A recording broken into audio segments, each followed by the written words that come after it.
Hi mga guys, ako rin ni ungkihan nga inahan. Mauni ako nahimo nga gown ron guys, debutant gown, super ka intricate. With laser cut na butterfly. At least na human na gyud guys. Grabe. Tabangan na mo panog stones. Then karon ni siya nga debutant guys.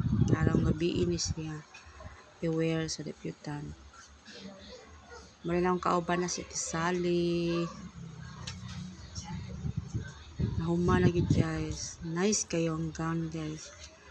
First time na ko ni make or butterfly.